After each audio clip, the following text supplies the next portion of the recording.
Right, welcome back to another one of our videos. Today we're going to be talking about backup solutions and in particular Microsoft 365 backup solutions. So as always, I've gathered some people from the HBP Group and we've also welcomed another special guest. So firstly, from the HBP Group, we've got Tony Pearson, our Operations Director, and Brian Garlick, who heads up our IT support team. And we're also joined by Keith Joseph from Altaro. So Altaro, a company that we've partnered with for a number of years around backup solutions. So welcome, Keith. And do you want to just tell us a little bit about yourself, your role at Altaro and how it all ties in with HBP? Yeah, thank you very much. Just a background from my standpoint, HBP is one of our gold partners, so very highly thought of within Altaro. I head up the European channel for Northern Europe. I've been in the industry, but funny, we had an internal call and I'm in my third decade of IT. So that's rather scary when you have to admit that on a call. So my primary role is to run the channel partner network as well as dealing with end users, but also I do have a technical slant towards the product because when you work for a software vendor, you have to understand the market that you work in and the products that you're selling. Yeah, absolutely.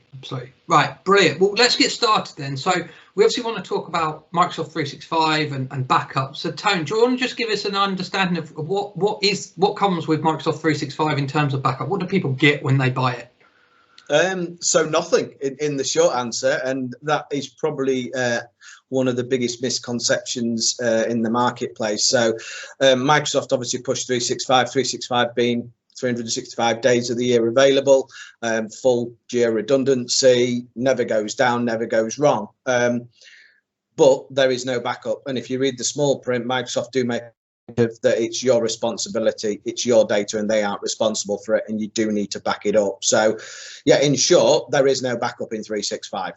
Okay, and Ryan, as a user myself, obviously I know that when I save my files onto OneDrive or onto SharePoint, that means quite often I've got a copy on my machine and then I've got a copy that's saved elsewhere that I can access on other devices. Is that where that misconception comes from, that it is backed up? Because to me as an end user, that feels like I've got two copies of my data kicking around, and therefore is that a backup? Yeah, I think that's where the sort of misconception comes from an end user point of view. If there's any problems with the sync and the file gets deleted, or you have some mismatching files, that can cause you problems, and that's not a true backup. With SharePoint, you have got a recycle bin that you can turn on, but it's nowhere near as robust as a third-party product. I think Microsoft want you to think that it's the be-all and end-all, like they've got you covered on all bases, but it's more of a best effort case with Microsoft. I know we've personally been to Microsoft when there's been a mailbox deleted for a user, and they said, oh, unfortunately, it's outside of the 14-day range. We can recover it, and they'll try for you. Absolutely, they'll try, but that's no guarantee on your data, is it? Absolutely. And coming to you then, Keith. So if we're talking backup in general, not just, I suppose, Microsoft 365 in general, why do people need to back up? What are the most common scenarios when they have to delve into that backup and start going back and grabbing files that maybe have been lost or deleted? Well, here's the interesting thing is, I mean, just to sort of jump back a step before I answer that question. The interesting thing about 365 is the perception of where 365 has come from. And 365 was originally come from the back-ended services that Microsoft were trying to put onto the cloud back in 2010. And what happened was that they bought a number of things, that they did Exchange Online, and then there was a couple of companies they bought, Bridgeworks and a couple of others that have come through from the early 2000s. In 2010, if you remember Steve Ballmer announced 365, and it was originally designed 365 as the back-ended services for Exchange Online, what would then become Link and SharePoint and Active Directory. The misconception then came is the naming conventions caused the problem about why people don't understand they need a backup, because in 2013, 2014, they then renamed Office 365. So what you've ended up with is the back-ended services, which is an equivalent to your Exchange server. And then you've got box product, but the end user see box product, so they see Outlook and they see Excel and Word, and they think that is 365. What we talk about when we talk about backing up 365 is actually the back-ended services that would originally been on-prem, which would have been your Active Directory server, and then your SharePoint server, and then your Exchange server. So you have to sort of get that across to the marketplace to say, hey, look, actually, you're talking software as a service, which is the old Office product, and then you've got platform as a service, which is the old what was it called? BMB. Oh, it had a name. I can't. BPOS. BPOS, that's it. Yeah, sorry. Thank you very much, Tony. BPOS services, which are now 365. But now when you get to 2016, they've wrapped it all together. So when we're talking about backup, you have to think of the old mentality of when you had Exchange on premise. That's how you have to think about it.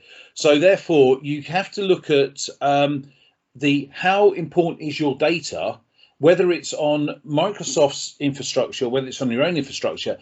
Can your business go forward with if it loses its data, whether that be an accidental delete, an on-purpose delete, a hack? We see it all the time at the moment. They're all complaining that it's coming in from the Far East about this data, and we all see it. Or whether like I've done myself, I managed to completely screw up a machine, and therefore I'm trying to do recoveries from backup because it is that important. To make sure that you're protecting the data, and that is the key driver to it. It is data. That's all it's about. How important is your data? And then if you want to protect your data, you have to back it up. It is effectively your last line of defense. You're going to buy some very expensive security products, but at the end of the day, you'll always default back to backup.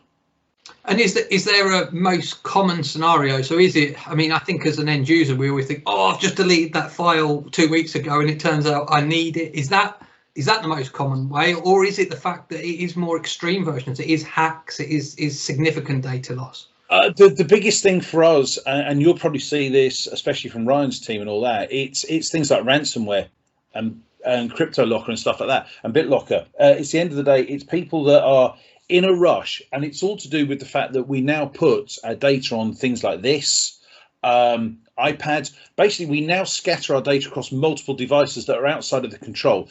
The control for the data has now has gone away from the business processes, and the business control is now gone to the end user. So the end user can delete and can create and can do this and do that, and therefore they'll make a mistake. And if you then, for example, then put a personal email on the same devices you've got your business email, there's the possibility of cross-contamination, which then gets into the company ecostructure that then locks out the whole business. And so we see it really, it's quite often it is ransomware's been the biggest one, or they've deleted something months ago that's an attachment on an email, and then they suddenly need it back because it's a purchase order, they've got to prove it. Microsoft say, yeah, well, we can pull that back for you, but at the moment we've got a turnaround of 90 days if we can get it back. And it's that massive word, if. Yeah. With a backup, you go, no, that's fine. You come back to you guys and say, look, I need it from, I think it's from this date. You go back, you search it through, you say, yep, there it is.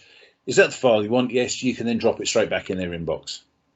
That's what you're paying for. You're paying for that speed of recovery of the data for your clients when they need it, as opposed to when they're told they need it. So in terms of actually then putting in a solution for this, hopefully everyone that's watching this has heard that there needs to be a solution here now. Absolutely. So Tone, what are the options for customers? Is it simple? Is it just a case of we need some backup software here, or is there a multiple step and different kind of layers to backup? Yeah, very good question, Phil. Backups are something that should be really thought through. I think we see a lot of cases where people just think, right, I've got a backup solution. If we go back 10 years, I bought a tape drive and I bought Symantec Backup Exec, and I've got a backup. But what is more important is to kind of work backwards on that. And we talk about return to operation. So in the case there has been a disaster, what does the return to operation need to be? But not only for the IT system as a whole, but each individual component that the IT system's made up of. So what do I need my RTO, my account system to be, my CRM system, my phone system, my emails? So it's important to understand that before even trying to decide on a backup solution and a strategy. As start at the basics, what do you need your return to operation to be? And then we can build a backup solution and strategy around that involves correct planning, testing, and so forth, so that it can deliver what, as Keith said, deliver what the business needs from that file to be restored to the email system and so forth. And Ryan, from your experience, obviously with the support desk, how much do people think about their return to operation, and is there a difference in speed of return to operation when they have I assume I know the answer to this, but if they've got a plan compared to not having a plan, but what sort of time difference are we talking about? Are we talking like hours rather than days, or minutes rather than hours? What's the kind of result? Well, depending obviously what the reason is for having to use the backup resource. Realistically, you could go from return to operation on, let's say, emails are super critical, or like Tony said, CRM super critical. We need to focus on that. You know, you could, with Altaro products, for example, the virtual machine backup, you could have that restored or booted back up within minutes, hours, depending on the size of the virtual machine. Depending on what your backup strategy looks like, you know, some backups can take days to restore. You know, the old tape backups, which Tony referred to there, you know, putting in the media, cataloging that media to find the right resource you're looking for, it took days. It did. So, you know, people can't wait that time anymore. They have to have it back almost instantly. And obviously that's instant backup isn't totally achievable in the spheres that we're talking about, but backups or restorations can be carried out within minutes and hours now. Okay. So obviously Altaro is part of this solution. That's obviously one of the reasons we've got Keith here to talk about this. So Keith, do you want to explain to us then about the options that Altaro offer for 365 and how that works? Are there any areas it doesn't cover when it comes to Microsoft 365, or does it give us this complete kind of estate coverage as well? So the solution. So we sell the solution in two flavors. There is a partner orientated, of which you guys are a key component of that. So therefore, we give you these facilities to offer the service to your partner as your end user network, and therefore that's a completely managed service that you guys, as trusted advisors to your customers, where you're embedded in the same, and you have the same level of integration that you would if you were managing on-premise Exchange. But the difference being is that we're doing the back-ended services for it. There is also for more self-contained organisations, we do offer a company's version where, again, it's purchased through you guys, but where a client, especially if they've got sensitive data that they're looking to manage themselves and keep completely siloed, is making sure that they can manage it themselves. So there's two flavours to go through, and it covers all the main aspects of it. What I want to say about Altaro is that we're constantly adding functions and features that are requested by the end user. So you know, there's now sort of we're now looking at what we can do around telephone calls, because now there's more and more people now starting to run their telephone systems through Teams. As Teams is, for example, has been adopted a lot more. What's the adoption? 16 million in the UK. Since the pandemic started. Sometimes hard to find a number. It seems to keep changing that much, but yeah. So you know, I'm sort of a little bit in the wind. So what we constantly do is we're constantly trying to evolve it. But at the end of the day, we always run that through the partners, and therefore we give the complete partner set, so the complete feature set to the partner.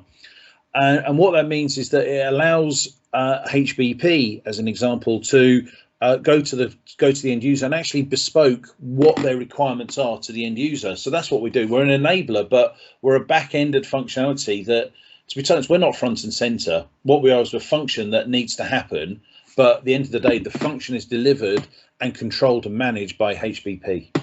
Yeah. So in terms of, from our experience, Tony, of looking after customers, I think Keith made a really good point of like the perception of 365, certainly for end users, is Word, Excel, PowerPoint. I think everyone's starting to get the head round now. Teams is part of that. SharePoint fits into that somewhere. OneDrive fits into that somewhere. What do we find in terms of data and sensitive data, I suppose, in particular? What are most companies who are kind of adopting 365 now? What are they looking at in terms of data sensitivity, data risk? Is there still data kind of everywhere on servers, or is more and more moving into that 365 space? There's certainly more moving into 365, and we're seeing people when they're looking at IT refreshes now not having a requirement for servers, which also gives much more flexibility and access to data, as Keith said, where wherever you are, you can access that data if you're on SharePoint or OneDrive. So we are seeing a bigger data sprawl. It then takes you into the realms of kind of how you control that data through Microsoft products and using DLP and things like that as well to control that data and say what that data can and cannot do. From a backup perspective, the key areas to consider, certainly within 365, are obviously your emails, your Exchange, OneDrive and SharePoint. And then obviously now Teams as well being more prevalent. But as Keith mentioned there, Microsoft are rolling out applications all the time, like things like Planner and now with the Power Automate and the Power Apps platform, Power BI and things like that, the data is starting to sprawl even more. So it's important that you consider where your data is, not only from a security perspective and how that data can be moved or consumed, but from a backup perspective, like we said previously, doing this review of your data, your backup strategy, and what do you need to back up and how quickly do you need it back. Yeah, okay. And Ryan, we obviously talked a little bit there about what happens if someone does have a backup strategy and how quickly they can get up. Have you got experience of people who don't have backup strategies at all, don't back up the data, or maybe don't check it and aren't even aware of this kind of thing, that just are completely caught off guard when they lose data? Yeah, I think fortunately they're few and far between, especially for our clients. But everyone, like we've all discussed, they've got such a heavy reliance on cloud products now. I think some people, a lot of people, are assuming this entity that is Microsoft, they're not going to lose their data. So they're so confident in the Microsoft brand and the name that they just don't even think about it. And when you turn around on maybe a help desk ticket and say, unfortunately, we've gone to Microsoft, we've tried to get your data back, and there's no way they can because it's been too long, or they can't find it in their systems because maybe their own backups have cycled over. It does come as a shock to them because they're thinking, yeah, this big massive corporation's lost my Excel file. Yeah, absolutely. Okay, well, it's been really interesting so far, but I think one thing just to wrap this up, if I come to you, Keith, finally, we're constantly talking in our videos about how fast the IT industry changes, and I suppose this kind of touches into cybersecurity as well, which changes even faster. For you, what's made backups so much more important nowadays than maybe it was even 5-10 years ago? What are the key things that have made this absolutely critical for businesses to kind of include in their IT strategy nowadays? It's quite often the biggest thing that to answer the question really is it's about making sure that your business continuity and DR planning is placed, and backup has to be in that plan. And what normally happens is, if we talk about 365, they forget to put 365 in the business continuity or the DR plan, and then when something happens, it's then normally a scramble to get it back. And it's because people forget how important the data is. At the end of the day, hardware can be replaced, cloud connectors can be replaced, different systems, CRMs at the end. But at the end of the day, it is the data that is, whether it's if you've got manufacturing and it's the what component where, what, when and how, and when it was done and who it's purchased from, and what the trackability of that data is, because it's food or it's this, that, and the other. It's the end of the day, it is the data that's key, and therefore, if you don't have a business continuity or DR plan that encompasses backup, you have a massive hole. Yes, you can have some brilliant security products that are going to cost you, in some cases, a fortune, but they're going to have a lapse because they have one problem. All these products, they have human beings at the heart of it, and human beings make mistakes, whether it's an accidental deletion or an on-purpose deletion because they're leaving the business, or they've got the ump, or they make a mistake, or they're trying to do something they shouldn't, and then they're trying to cover their tracks. Something will happen involving a human being, and therefore it is then the human being that then gets upset because he can't have his data. Yeah, absolutely. Brilliant. Well, thank you very much all for your input on this. Like I say, I think it's one of these areas that we've covered now that kind of says that it's there. It's actually a relatively simple solution, but it's just that case of we've got too much trust maybe in the way that the Microsoft systems are set up, and therefore that leads to us like not thinking about the solution. Like Keith says, not thinking about the data, the amount of data, and the importance of the data. Actually, we talk a lot about sensitivity of data, but I think kind of what you've got across there, Keith, is the importance of data. It doesn't matter if it's valuable to somebody else. It actually matters first and foremost if it's valuable to you and what impact that has on your business. So that's brilliant. So thank you very much, guys. Thank you, Keith, for joining us. Really appreciate your input and what you brought to the table today. And obviously, we'll be back soon with some more videos. So thank you, everyone. Lovely. Thank you very much. Cheers. Bye.